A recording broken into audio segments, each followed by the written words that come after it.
Аԥснаџьынџьтәылатәи еибашьра ианалага аԥхьатәи амшқәа инадыркны Иури Таргашов аԥсадгьыл ахьчара зыдгылеит. Иара инапалакын ибзиангьы идыруан адельтапланқәа русушьа. Аибашьра ашықәсқәа раан адельтаплан аибашьратә ҵакқәа рынагӡараҿы иааннакылоз ароль ҳаракын. Иури Таргашов аԥсадгьыл ахақәиҭтәра ихақәиҵеит. Дмитри Статинов аԥырҩ изкны афильм ҭихырц иҭахижьҭеи акрааҵуан. Иара изы ари раԥхьатәи усумҭоуп.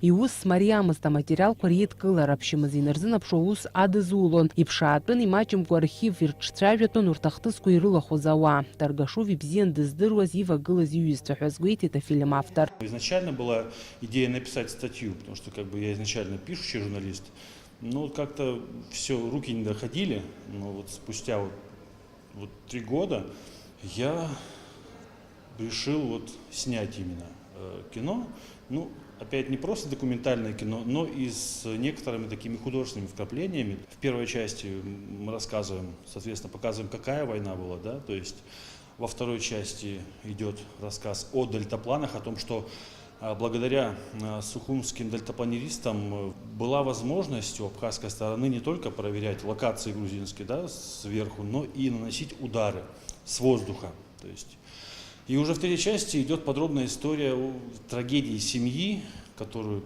коснулась война. Ҩажәижәаба минут ицо ари атрилогиа иахшуп хыхәҭакны урҭ ҩажәихәба шықәса раԥхьа ицоз аибашьра ахҭысқәа рахь ухьадырԥшуеит. Ахәаԥшцәа ракәзар ирҳәон ас еиԥш иҟоу аҭоурыхқәа шмаҷым, урҭ зегьы шӡыргалатәу ҳаҿар ҳҭоурых еиҳа инарҭбаан ирдыруа иҟаларц азы. Фатима Гергиаԥҳа, Роберт Ламиа, Аԥсуа телехәаԥшра.